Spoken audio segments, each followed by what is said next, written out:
किसानों की मरती हुई फसलों और एडवोकेट नागूलाल मालवीय पर 110 जिला बदर कार्रवाई को लेकर कांग्रेस नेता विजय सिंह गौतम ने घोसला से हजारों गाड़ियों के काफिले और कार्यकर्ता व किसान भाइयों के साथ निकले।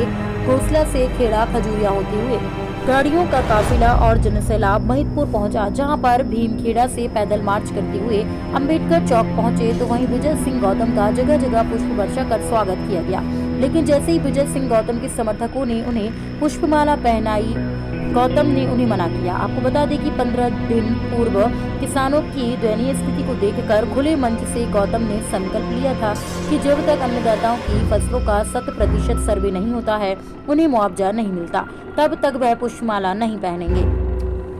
वहीं अंबेडकर चौक पर डॉक्टर भीमराव अंबेडकर जी की प्रतिमा पर पुष्पमाला पहनाकर उन्हें चरण वंदन कर काफिला एसडीएम कार्यालय पहुंचा, जहां गौतम ने सभा को संबोधित करते हुए शासन और प्रशासन को आड़े हाथों लिया। एसडीएम को ज्ञापन दिया। गौतम ने यह भी कहा कि आज इंद्रदेव की नाराजगी के कारण बारिश कम हुई है, जिस कारण किसानों की सोयाबीन की फसलें लगभग नष्ट सी हो गई हैं, जहां किसान की स्थिति दयनीय हो गई है। लेकिन किसानों की सुध लेने अभी तक कोई नहीं आया, न ही किसी जनप्रतिनिधि ने किसानों की पूछ परख की और न ही किसी अधिकारी ने। जब कांग्रेस नेता विजय सिंह गौतम को पता लगा, तब वह अन्नदाता के लिए सड़कों पर उतरे और शासन में प्रशासन को अल्टीमेटम तक दे दिया। जल्द से जल्द फसलों का सर्वे कराकर उचित मुआवजे की प्रक्रिया भी शुरू की जाए।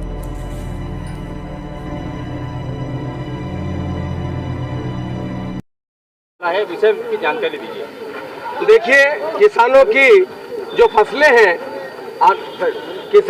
फसलें हैं वो सूख चुकी हैं अल्प वर्षा के कारण, और किसान बहुत परेशान है। किसान आत्महत्या करने को मजबूर है। और मैंने आज अनुविभागीय अधिकारी राजस्व से यहाँ पर ये निवेदन किया है। हमारे सम्मानित श्री सगीर बेग जी, जो हमारे शहर कांग्रेस के अध्यक्ष हैं, उनके और हमारे संयुक्त नेतृत्व में हम लोगों ने आज जितने गांव के किसान हम लोगों को जो पीड़ित थे, आज वो यहाँ पर आए। सैकड़ों की संख्या में, हजारों की संख्या में किसानों ने आज यहाँ पर ज्ञापन दिया। अनुविभागीय अधिकारी राजस्व को ये कहा गया कि जो हमारी फसलें खराब हुई है उन फसलों का आकलन किया जाए, उन फसलों का मुआवजा दिलाया जाए, कितने % हमारी फसल खराब हुई है, कितने क्षेत्रों में हमारी फसलों का नुकसान हुआ है। आज इसी तारतम्य में हम सब लोग इकट्ठे हुए थे। माननीय हमारे शहर अध्यक्ष सगीर बेग साहब, विजय सिंह गौतम, मैं स्वयं और यहाँ पर सैकड़ों हजारों किसान की एक श्रृंखला हम लोगों ने घोसला से शुरू करी और आज यहाँ पर आके अनुविभागीय अधिकारी जी को हमने अपना ज्ञापन दिया है। उनको ये कहा है कि जो हमारे खेतों में फसलों का नुकसान हुआ है उनकी जांच करवाई जाए, उनके वहां पर भेजा जाए। जो वहां के कृषि विभाग के अधिकारी, राजस्व के अधिकारी, उन्होंने कहा है कि पटवारी अभी हड़ताल पे हैं। जैसे ही पटवारी हड़ताल से आते हैं, फिर भी हमने कोई वैकल्पिक व्यवस्था करी है और मैं विश्वास दिलाता हूं आपको कि किसानों को न्याय मिलेगा और आपको किसी भी कीमत पे जो आपकी फसलें खराब हुई है उसका पूरा मुआवजा मिलेगा, चाहे वो बीमा कंपनी दे, चाहे सरकार दे। मध्य प्रदेश शासन के मुखिया शिवराज सिंह चौहान से भी मैं ये अनुरोध करता हूं कि जितने किसानों की फसलें खराब हुई है, जितने सोयाबीन में जो सूख गई है, 60% फसलें महिदपुर पूरे विकास खंड में, महिदपुर विधानसभा क्षेत्र में करीब जो ऊंची क्षेत्र में है, उनकी फलियां और उनके फूल और सब सूख गए हैं। मैं निवेदन करना चाहता हूं माननीय मुख्यमंत्री जी से भी, माननीय कलेक्टर साहब से भी, और यहाँ के जितने भी कृषि विभाग के अधिकारी और अनुविभागीय अधिकारी राजस्व हैं, उनसे ये निवेदन है मेरा कि वो जल्दी से जल्दी वहां पर आकलन कराए और आकलन करा के उसके उचित मुआवजे का व्यवस्था करें। और किसानों को दूसरी फसल बोने के लिए पैसा नहीं है और किसान आत्महत्या करने को मजबूर है। अगर एक भी किसान इस विधानसभा क्षेत्र में मरा या किसी ने भी फांसी लगाई तो उसकी जवाबदारी पूरी शासन और प्रशासन की होगी। इसीलिए हम सब लोग यहाँ पर एकत्रित हुए हैं। सैकड़ों हजारों की तादाद में मेरे किसान भाई आज यहाँ पर आए। मैं उन सब लोगों का हार्दिक अभिनंदन करता हूँ, धन्यवाद देता हूँ।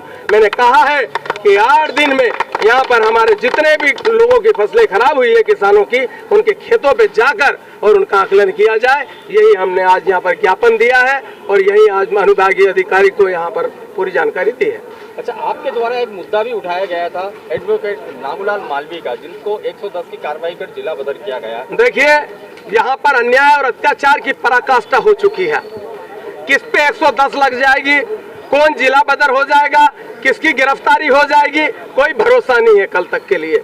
मैं निवेदन करना चाहता हूं कि एक वकील को, एक एडवोकेट, और वो वकील भी एक अनुसूचित जाति का व्यक्ति जिसके साथ हजारों लाखों अनुसूचित जाति के लोग खड़े हैं कंधे से कंधा मिला के, और उस आदमी को द्वेषतावश इन्होंने उसकी 110 एनएस से उसकी जिला बदर की कार्रवाई कर दी। हम मांग करते हैं कि अगर वाकई वो दोषी और अपराधी हो तो सजा मुझे भी मिले और उन्हें भी मिले।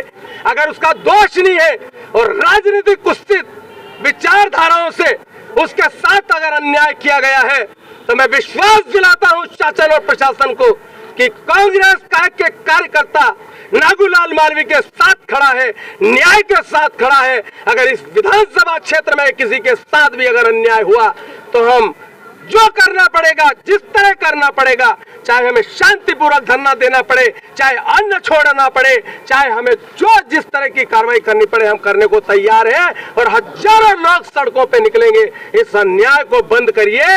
अगर ये अन्याय इसी तरह चलता रहा तो एक दिन बहुत बड़ा विद्रोह खड़ा हो जाएगा और जनता सड़कों पे आ जाएगी। एक अनुसूचित जाति के व्यक्ति पर, एक ऐसा व्यक्ति भला इस समाज का जिस पे आपने जिस तरह की कुत्सित भावना से, जो कि बाबा साहब अम्बेडकर का भक्त है, जो अनुयायी है भारत देश के संविधान का, उसके साथ में एक एडवोकेट है, एक वकील है, एक अधिवक्ता है, उसके साथ तक जिस तरह राजनीतिक द्वेषता से आपने कार्य किया है, थोड़ा दिन और है, थोड़ा दिन और कम पड़ रहे, कोई बात नहीं, पर मैं आपसे विनती करना चाहता हूं कि उसके साथ न्याय मिले। यह पूरी कांग्रेस पार्टी हमारे किसी भी अन्याय के खिलाफ हमेशा लड़ती रहेगी और अंतिम सांस तक कांग्रेस लड़ती है। जब अंग्रेजों से देश आजाद करा दिया तो ये तो बहुत छोटी बात है। कांग्रेस के लहू का एक एक टुकड़ा, कांग्रेस के कार्यकर्ता की एक एक बूंद हजारों लाखों बूंद में प्रविष्ट हो जाएगी और शामिल हो जाएगी। और मैं विश्वास दिलाता हूं कि न्याय तो होके रहेगा, उसके लिए कुछ भी करना पड़े कांग्रेस पार्टी करेगी। बस यही कहना चाहता हूं।